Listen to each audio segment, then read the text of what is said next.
Assalamualaikum warahmatullahi wabarakatuh. Apa kabar Bang Nuim? Waalaikumsalam warahmatullahi wabarakatuh. Alhamdulillah, Oh, kedinginan tapi alhamdulillah begitu baik-baik ya, ya. Pak. Masih, Pak. Nampaknya begitulah suasana di Melbourne pagi ini. Masih di Melbourne, Bang Nuim ya, pagi ini ya. Masya Allah. Ya, masih memang dingin sekali. Dingin Tadi sekali. malam barangkali cuma 6 atau 7 derajat. Masya Allah, Masya Allah. Sementara di Saudi luar biasa panasnya ya. Sudah 412 itu yang wafat jamaah kita. Innalillah.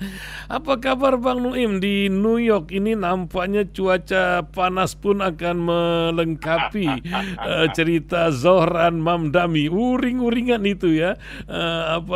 Donald Trump satu makhluk ini dituduh komunis lah, apalah inilah.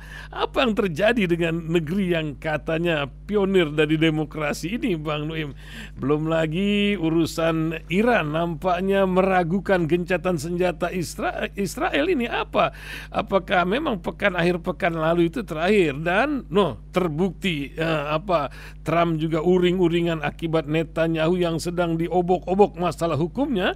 Nanti gencatan senjata perang lagi kalau dia diobok-obok. Berarti betul ini kisah menyelamatkan diri Netanyahu lebih penting daripada negara Israel sendiri, karena di dalamnya pun sudah terjadi hang henghong di antara mereka.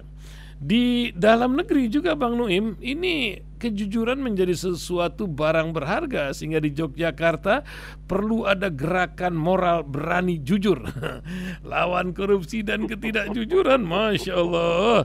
Sementara kita jangan ketawa dulu Bang Nuim, masih ada lagi Bang Nuim, karena di tengah-tengah hang henghong korupsi dan lain-lain, pemerintah meresmikan pabrik baterai besar kali ini. Walaupun yang datang ini bikin garuk-garuk kepala lah begitu ya, karena baterai yang akan dibangun ini baru peletakan batu pertama ini. Apa yang Bang Nuim melihat dari hang henghong dalam dan luar negeri? Selain Rusia dan Ukraina nampaknya melawan NATO ini berlanjut terus. Silakan Bang Nuim Hayat, Al-Kisah akan dibawa kemana pagi hari ini? Kalau di dalam negeri ini barangkali memang pabrik baterai ini luar biasa, kerjasama antara Indonesia dengan Tiongkok hebat. Itu hebat ya. Tetapi masalahnya sekarang ini kan bakalan ada tenaga kerja dalam tanda kutip yang disebut sebagai ahli dari Tiongkok yang akan datang ke Indonesia. Tapi kalau menurut berita-berita yang beredar di Indonesia, rupanya tidak semudah itu untuk tenaga kerja asing mendapatkan izin kerja. Meskipun secara resmi pemerintah sudah merestui, tetapi untuk mendapatkan izin kerja itu haruslah ada sedikit ya sana sini.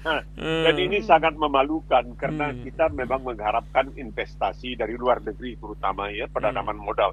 Tapi kalau dipersulit seperti ini kan jadi membuat orang jadi tidak begitu lega, tidak begitu enak lah untuk datang bekerja di Indonesia untuk mengurus izin yang sudah diresmikan, yang sudah disetujui antara kedua pemerintah. Ini masih ada kabarnya imigrasi juga minta, ya kamu nggak bisa lah mau kerja di sini ya bayar pajak resmi lah kepada kami, begitulah kira-kira. Jadi ini hal yang tentunya tadi disebutkan mengenai kejujuran. Oleh sebab itu yang tidak barangkali banyak dipikirkan oleh pendengar kita, ya bukan pendengar kita lah, barangkali oleh kebanyakan sahabat-sahabat kita di Indonesia dari Sabang sampai Merauke, adalah kenyataan bahwa kejujuran itu begitu penting, sehingga di pintu gerbang masuk di jurusan hukum universitas tertua di Amerika Serikat ini sudah berapa kali kita katakan, yaitu Harvard, Universitas Harvard, universitas tertua di Amerika yang sekarang ini sedang hang henghong menurut istilah rahasia dengan Donald Trump. Itu di pintu masuk fakultas hukumnya itu ada kutipan dari An-Nisa 135. Dan juga di Mahkamah Konstitusi di Jakarta, di situ juga ada kutipan dari di pintu masuknya dari An-Nisa 135 yang mengatakan, wahai orang-orang yang beriman, dalam persoalan keadilan kamu harus jujur, dalam artian terhadap diri kamu sendiri. Kalau mesti memberatkan diri kamu sendiri, memberatkan kedua hal dikatakan surga di bawah telapak kaki ibu, tapi dalam soal kejujuran, soal kebenaran, soal keadilan kamu harus. Nah ini yang tidak dibuka, ya harusnya diberitahukan kalau saudara muslim, ini ajaran yang harus kamu terima karena ini Al-Quran, bukan hanya hanya orang hanya ngomong sana ke sini. Jadi masalahnya sekarang ini, apakah bisa jujur, betul-betul jujur. Jadi persoalannya sekarang ini, sama hari kita membaca tentang pengadilan soal judi online. Judi online, si ini terlibat, si anu terlibat, tapi ya itu hanya disebut-sebut saja pengadilan, tapi tidak ada tindak lanjutnya. Nah, sekarang ini dengan adanya pabrik baterai ini, apakah kemudian mereka yang didatangkan dari Tiongkok untuk membantu, karena kita barangkali kekurangan tenaga ahli sehingga perlu didatangkan tenaga ahli dari Tiongkok, apakah mereka juga sebelum bisa berfungsi, sebelum bisa melakukan pekerjaan mereka harus barangkali ngurus izin kerjanya? Ini yang kita jadi bagaimana ini katanya korupsi mau diatasi, dikejar sampai ke Kutub Selatan, sampai ke Gurun Sahara. Tapi kemudian dikatakan, alah jangan dizalimi lah orang yang korupsi. Bukan Bapak Presiden yang mengatakan, tapi ini merupakan pencerminan kita yang mudab-dab, kita tidak istiqamah, itu tidak tegas pada pendirian, itu yang menjadi masalah. Dan kalau soal Rusia, sekarang dipertanyakan, kenapa Rusia katanya dia menenguai waktu Iran diserang? Bukankah Rusia itu dekat dengan Iran? Lah Rusia sendiri kewalahan melawan Ukraina. Bagaimana melawan Ukraina dia sudah kewalahan? Bagaimana dia mau membantu Iran? Ini kan minta tolong kepada orang yang tidak masuk di akal persoalan ini. Netanyahu katanya sedang diadili, memang benar. Tapi kan sekarang Trump mengatakan kepada pengadilan di Israel, udah tuh jangan lagi dikejar-kejar tuh Netanyahu, dia itu pahlawan. Nah, ini dah. Dan di Amerika sendiri itu Mamdani kita mengetahui kenapa dia bisa terpilih sebagai calon dari pihak Demokrat, jadi belum terpilih sebagai wali kota New York. Ya karena di sana juga masih banyak orang itu lebih banyak yang menentang keterlibatan Amerika misalnya dalam serangan di Iran tanggal beberapa hari yang lalu. Itu masih banyak di sana yang menyerang, tidak mau terlibat lagi dalam peperangan, sudah kapok. Amerika itu masih sebenarnya menanggung malu yang sangat luar biasa, yaitu malu dikalahkan oleh Vietnam, malu harus angkat kaki dari Afghanistan, itu masih besar. Jadi kalau kata orang Tapanuli di Medan itu, di pengadilan dia disenggol mobil kereta anginnya, padahal dia tidak sampai luka apa semua, dia terjatuh, kemudian dia lempar mobil itu. Hakim bilang, kenapa kamu lempar mobil? Jangan kamu nggak apa-apa. Iya Pak, sakitnya tidak seberapa, malunya itu Pak. Jadi ini yang menjadi masalah di Amerika. Banyak yang mengatakan kita tidak mau lagi terlibat dalam peperangan. Cukuplah sudah kita, tapi tidak bisa. Karena peperangan ini mau tidak mau harus kita akui sebagai suatu pengeroyokan. Jadi Iran ini bukan hanya dikeroyok oleh Amerika dan Israel, bukan. Ya, tapi Iran ini dikeroyok oleh media massa di luar negeri. Itu selalu, barusan ini ada laporan yang mengatakan badan siaran tempat saya pernah mengabdi dahulu, yaitu di BBC, itu katanya kalau ada satu orang Israel yang terluka, itu bisa disebut sampai tiga kali. Ratusan, ribuan, puluhan ribu itu anak-anak di Gaza yang kelaparan, itu paling-paling disebut hanya sekali. Begitu. Jadi manusia ini dianggap berbeda.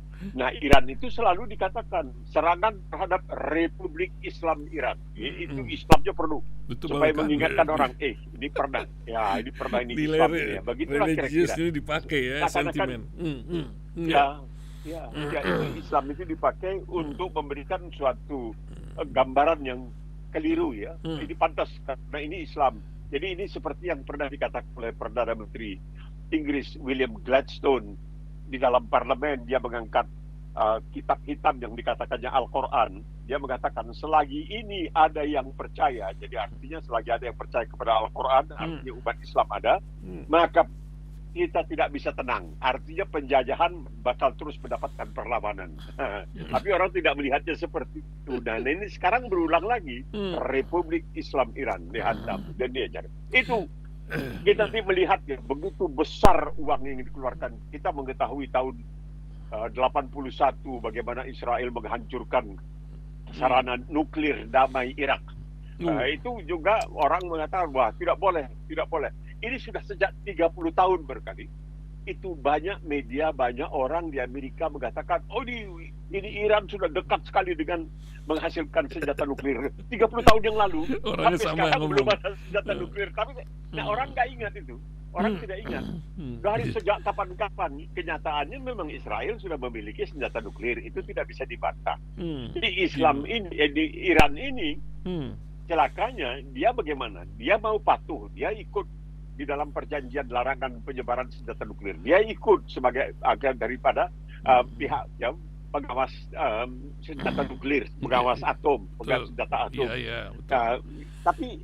Tapi sekarang kelihatan tidak didindahkan semua itu. Karena mereka mengatakan belum, Iran ini masih baru 60% barangkali pengayaan uranium, dan untuk bisa menjadikan senjata itu perlu pengayaan sampai 90% dan sebagainya. Tapi Iran mengatakan tidak, karena ada larangan dari pimpinan tertingginya Ayatollah Khamenei, tidak boleh membuat senjata nuklir. Itu ada dikatakan tidak, tapi tidak dipedulikan. Nah, maka dimainkanlah sistem ini. Media terus menghantam ini. Media juga tidak memberikan kesempatan kepada Iran. Ya, tapi orang Iran mengatakan begini.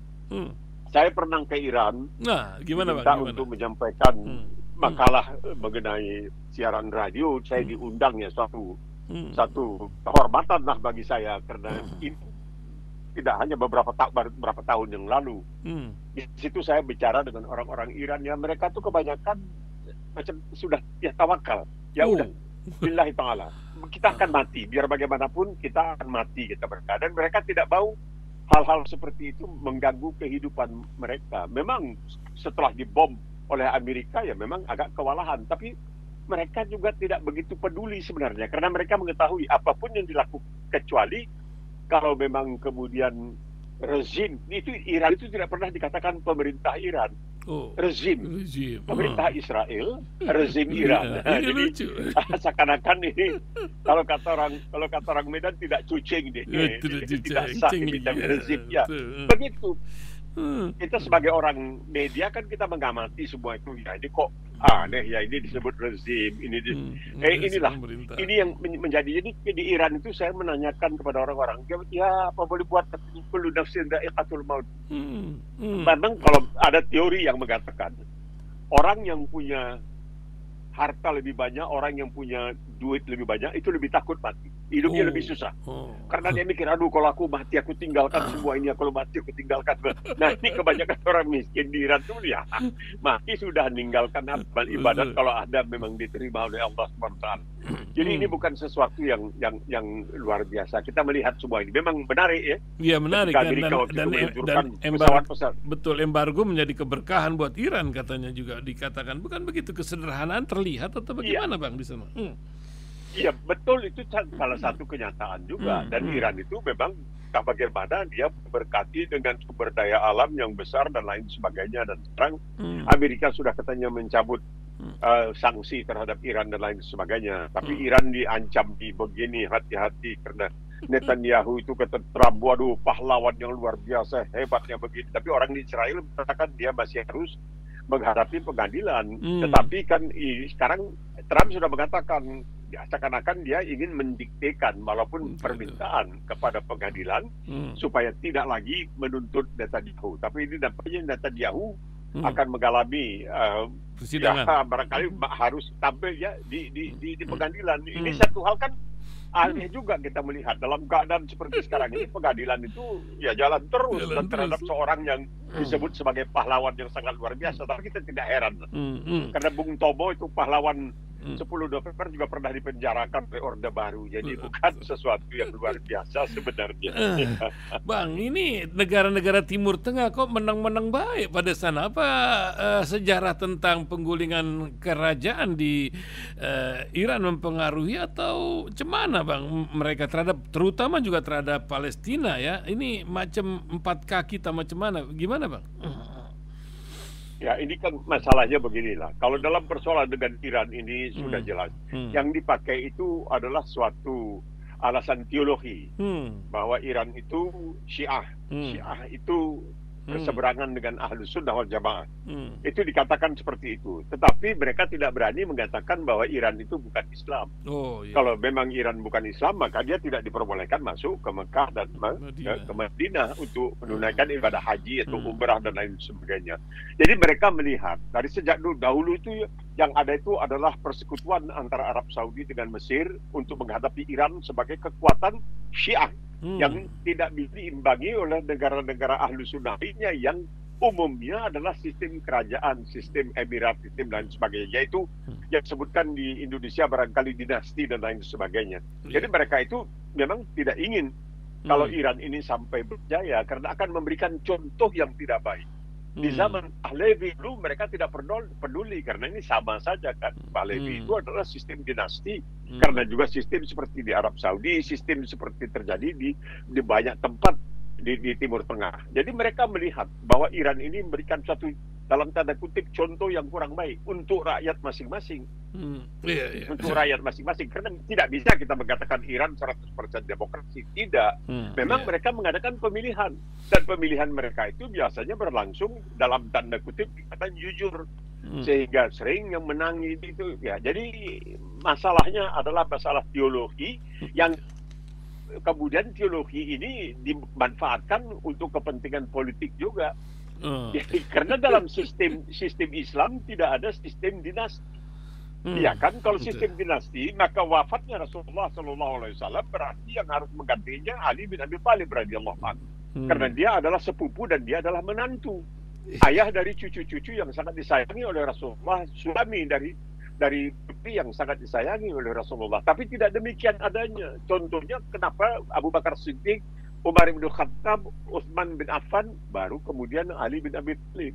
Jadi ini semuanya menunjukkan ya bagaimana ya mereka itu ini dilawan, ini memberikan contoh yang kurang begitu baik. Tapi kan memang permusuhan itu, kalau bisa dipermusuhkan itu dari sejak kapan-kapan sudah ada kan. Kita lihat dalam surat Ar-Rum misalnya, Ghalibatir Rum misalnya. Kenapa mesti dikatakan bahwa ya ini orang ahli kitab dikalahkan oleh Persia, tapi kemudian mereka akan kembali dan betul terjadi. Jadi ini dimainkan ini dijadikan semacam ya oleh mereka yang di Timur Tengah, di negara-negara yang misalnya kita lihat di Bahrain itu mayoritas adalah orang Syiah, tapi yang memimpin, yang menjadi penguasa adalah orang Ahlus Sunnah wal Jamaah. Di Irak juga pernah Saudi itu Syiah, tetapi yang memimpin ya Saddam Hussein, nggak tahu dia apakah Sunni atau nggak tahu lah gitu, tapi bukan Syiah dan lain sebagainya. Jadi ini ada latar belakang sejarah dan teologi atau keagamaan atau ya bisa ditekan di semacam madhab atau mazahib dan lain sebagainya. Iya. Palestina, Gaza dan Rafah. Apa yang Bang Dwi melihat? Apalagi bantuan itu apa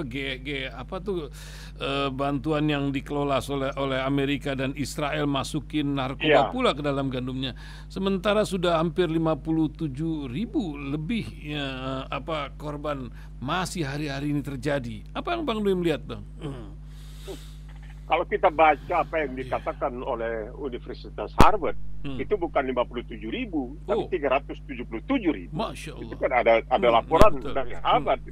Luar biasa. Harvard ini berani, makanya barangkali masih tambah dibenci lagi ini karena dia mengatakan yang sebenarnya. Ya, mereka melihatnya bukan dari segi politik, mereka melihatnya dari segi akademis ya. Ini begini 377.000. Nah sekarang ini yang disebutkan sebagai bantuan ini, dan itu seakan-akan ibarat mancing.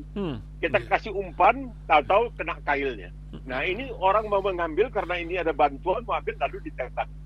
Dan sekarang bukan hanya terjadi di Gaza, tetapi juga terjadi di tepi barat. Ya ini kita mau tahu Abu Mazen kemana ini, nggak tahu, dia diam saja, mungkin dalam keadaan nggak tahu. Jadi sekarang ini ada serangan-serangan terjadi, pembongkaran rumah-rumah orang-orang Palestina yang sudah 7 keturunan, 10 keturunan di situ dilakukan oleh para pemukim yang datang dari luar dulu, yang pernah diaspora. Mereka itu memencar karena terusir oleh kekuatan Romawi yang menjajah mereka.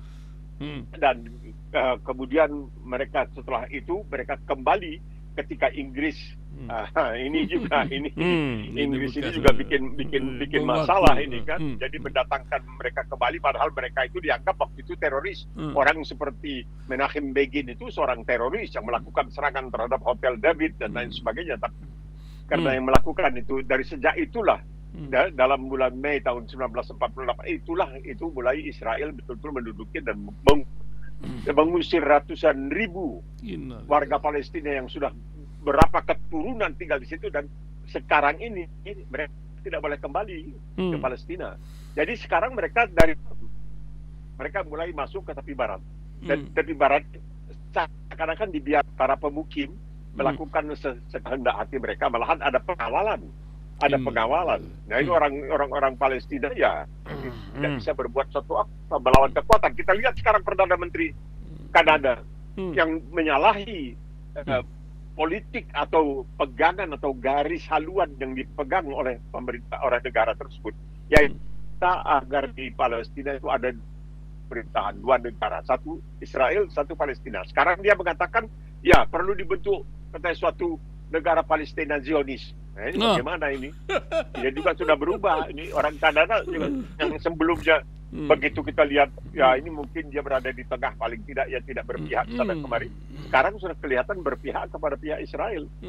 Ya, sedemikian kuat mereka ya, apa lobby dan lain-lain. Apakah memang makhluk atau komunitas satu ini, tapi juga di antara mereka terlihat sudah hang-hengong Bang Nuim, karena kan demo-demo juga dari kalangan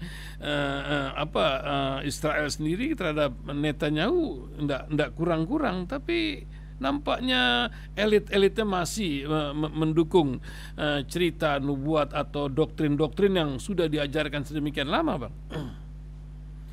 Ya, karena mereka manusia pilihan kan. Jadi berbeda. Ya, katanya Islam itu berbedanya egalitarian. Islam itu egalitarian.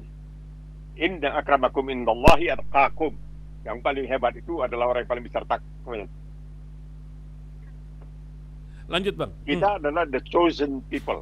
Kami dan di situ di lain pihak dikatakan bedanya Islam itu tidak ada hierarki keulamaan. Dalam artian tidak ada itu hierarki keulamaan itu di antara Islam itu tidak ada. Jadi Islam itu egaliter. Egaliter itu sama rata, duduk sama rendah berdiri. Pokoknya yang terbaik itu adalah yang paling besar takwanya dan lain sebagainya. Nah, orang Israel itu punya kepercayaan bahwa mereka adalah manusia pilihan, the chosen people. Nah, padahal kalau kita melihat misalnya itu sebenarnya dikatakan tentang gabungan antara Kristen dengan Yahudi, agama Kristen itu tidak bisa, karena ini berbeda. Orang Yahudi tidak mengakui Isa ibn Maryam. Isa ibn Maryam dalam Al-Quran disebutkan 25 kali. Ada bahkan surat Maryam di dalam Al-Quran yang tidak diakui oleh agama Kristen. Tapi ya inilah anehnya. Ini anehnya di situ kita melihat. Jadi kalau kita ingin mengatakan apa sebenarnya yang terjadi, ya inilah demi kepentingan politik. Dan barangkali kita lihat sekarang ini di Inggris kan ribut ini karena ada pertunjukan musik dan mereka rupanya minta supaya Palestina dilindungi dan lain sebagainya. Sekarang mereka mengutuk malahan tentara Israel yang dikenal dengan IDF, Israel Defense Force, ya pasukan pertahanan Israel. Mereka mengutuk itu, mereka menjerit-jeritkan tentang bela Palestina dan sebagainya. Ini pemerintah sudah melakukan pengusutan, mereka menjeritkan bela Palestina dan lain sebagainya. Ya mereka melihatnya sebagai orang awam, barangkali di Gaza itu anak-anak yang kelihatan tulang rusuknya bisa itu mereka tidak tega kan. Jangankan terhadap Inggris itu kan paling terkenal sayang binatangnya luar biasa. Jadi harusnya mereka kalau sayang pada manusia tidak mengherankan juga. Ya luar biasa. Memang dunia ini sedang jomplang sebagian tempat luar. Sementara krisis ekonomi terus membara di berbagai tempat ya, termasuk di Eropa dan juga entah Australia ini tenang-tenang saja atau gimana Bang Luim di Australia, keadaan di sana apa yang terjadi? Gimana Bang? Tidak juga. Sebab banyak juga orang yang dalam keadaan kesulitan ya, meskipun pemerintah itu ada misalnya tunjangan pengangguran, ada tunjangan anak, ada misalnya tunjangan untuk orang yang cacat dan lain sebagainya. Tapi itu masih banyak juga orang yang kewalahan, yang tidak mampu punya rumah. Oleh sebab itu pemerintah ingin sewa mahal. Banyak orang ya tidak, tapi banyak yang tinggal di dalam mobil. Yaitu di Australia ada. Kalau kita pergi ke pusat kota, kita melihat banyak orang yang tidur di depan toko, di pinggir jalan itu, tapi tidak, kalau dingin seperti sekarang ini, coba bayangkan ya, 5-6 derajat itu di luar ya. Jadi tidak juga, ekonomi sedang dalam keadaan, ya Tiongkok juga sebenarnya dalam keadaan, cuma tidak sehebat seperti yang di Amerika. Kalau kita lihat berapa banyak di kota-kota di Amerika itu orang yang tunawisma. Kalau kita lihat di Los Angeles itu tidak masuk di akal.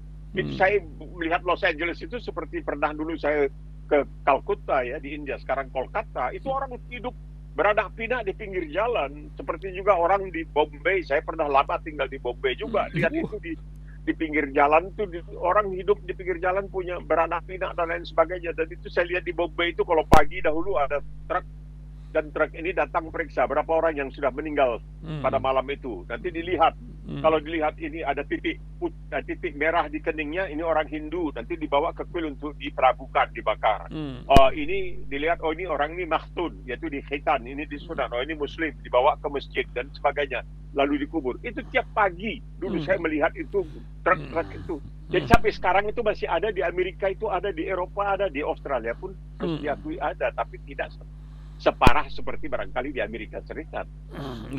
Ya, luar biasa, karena tingkat bunuh diri baik di berbagai negara, Indonesia saja sampai bulan kemarin itu sudah hampir 600, entah berbagai cerita ya, dari yang pinjol, keadaan ekonomi dan lain-lain. Entah di Australia apa yang terjadi juga terhadap penyakit masyarakat ini, Bang Mim. Ya, itulah kemiskinan itu. Jadi makanya kalau kita melihat, mungkin ini terlalu sederhana ya, tapi seperti yang dikatakan itu, bahwa adanya yang disebutkan sebagai seorang muslim yang diwajibkan untuk, ya bukan hanya fitrah, tapi zakat. Zakat ini dengan pengelolaan di zaman khalifah itu, misalnya di Madinah waktu itu, ketika ada seorang laki-laki dengan anaknya, lalu Khalifah Umar kalau tidak salah bertanya, ini kenapa ini anak ini tidak sekolah, nggak sanggup, ambil uang dari Baitul Mal. Nah, itulah mulai pendidikan cuma-cuma itu dimulai dari situ, dengan Baitul Mal itu, untuk mengayomi, untuk membantu orang-orang miskin itu. Jadi artinya berbagi itu tidak hanya mengumpulkan untuk kepentingan satu pihak, tetapi ini susah untuk diterapkan, meskipun secara barangkali ya terbatas. Itu berlaku di Australia ini, seperti di Inggris yang disebutkan sebagai the welfare state, negara yang betul-betul menghiraukan, negara yang betul-betul punya perhatian terhadap rakyatnya. Tapi kan terbatas, tidak bisa semuanya diurus oleh pemerintah, dan banyak di antara mereka juga ya. Makanya di Australia itu kalau ada orang minta sedekah, kita kasih, kita bisa ditangkap.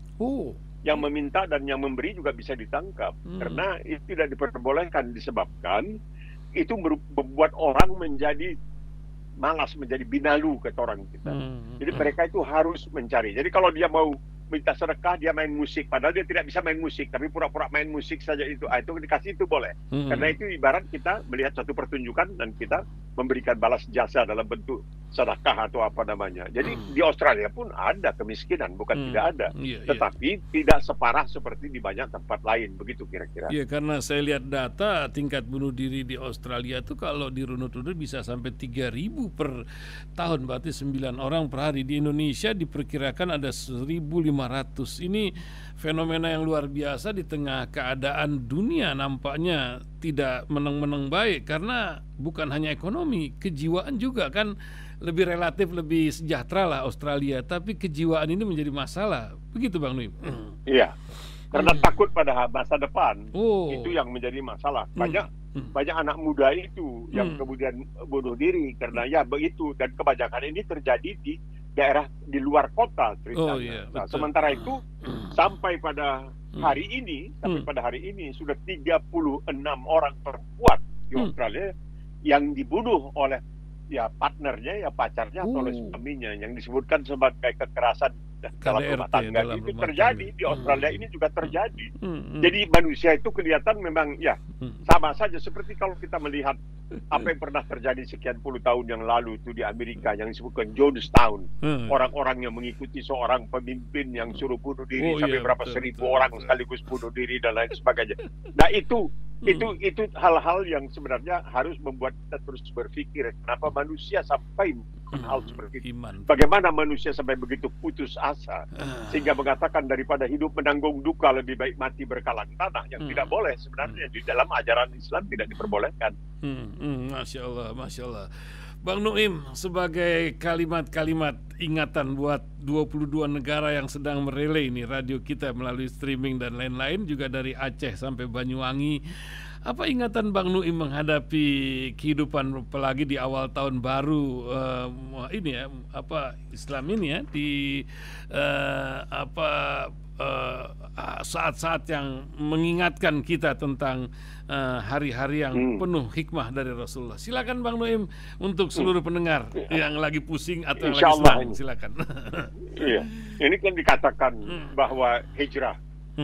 Ada yang mengatakan hijrah itu pelarian. Tidak. Seorang nabi itu, seorang nabi dalam sejarahnya tidak pernah melarikan diri dalam artian melarikan karena takut, tidak. Tetapi karena ada alasan-alasan khusus. Jadi kalau sekiranya Nabi Musa membawa masanya, umatnya untuk pindah dari Mesir dan lain sebagainya, Islam ini juga pernah ketika umat Islam pada awalnya itu mengalami penindasan yang sangat luar biasa di Mekah sehingga Rasulullah meminta mereka untuk pergi ke Abyssinia, yaitu ke Ethiopia, dan di sana mereka ditampung dan lain sebagainya. Dan pada akhirnya Rasulullah SAW dengan Abu Bakar Siddiq radhiyallahu anhu berangkat ke Madinah untuk melakukan apa yang disebutkan dalam Islam sebagai hijrah. Nah, hijrah ini menurut beberapa pengamat ya yang mengatakan dengan hijrah ini itu Islam itu kemudian berdiri teguh dan kembali untuk bisa menaklukkan Mekah tanpa menitiskan setetes darah pun ya ketika Rasulullah masuk kembali. Tetapi ketika hijrah sampai di Madinah, maka umat Islam pada waktu itu yang ada, baik yang muhajirun maupun yang ansar, mereka itu kemudian berpegang teguh kepada ayat yang mengatakan Allah Subhanahu wa taala tidak akan mengubah nasib. Innallaha la yughayyiru ma biqaumin hatta yughayyiru ma bi anfusihim. Allah tidak mengubah nasib sesuatu kaum sampai kaum itu sendiri yang mengubah. Ini yang terjadi. Kaum ini mengubah dirinya. Kaum ini mengubah dirinya. Sehingga dalam waktu 23 tahun yang sangat singkat boleh dikatakan, Rasulullah itu seakan-akan bisa melaksanakan petuah dari ibundanya Aminah ketika beliau berusia 6 tahun. Ibunya dalam keadaan sakit melihat kedua belah mata bola mata hitam dari anaknya yang bernama Muhammad ibn Abdullah sallallahu alaihi wasallam, yang mengatakan, "Ya Muhammadu, kun rajulan." Muhammad, kau ubah ini dunia ini. Nah, itu dia. Jadi berdasarkan dengan itu, sesungguhnya Allah Subhanahu wa taala tidak akan mengubah nasib sesuatu kaum kecuali kaum itu sendiri mencoba mengubah nasib. Masya Allah. Terima kasih Bang Nuim pagi ini membersamai pendengar radio Silaturahim di banyak tempat dan banyak ditunggu oleh pendengar. Setidaknya ada 200 pendengar di Amerika pagi ini atau di Eropa yang masih malam hari, luar biasa. Terima kasih Bang Nuim, sampai Senin mendatang insya Allah sehat selalu. Assalamualaikum warahmatullahi wabarakatuh. Waalaikumsalam warahmatullahi wabarakatuh.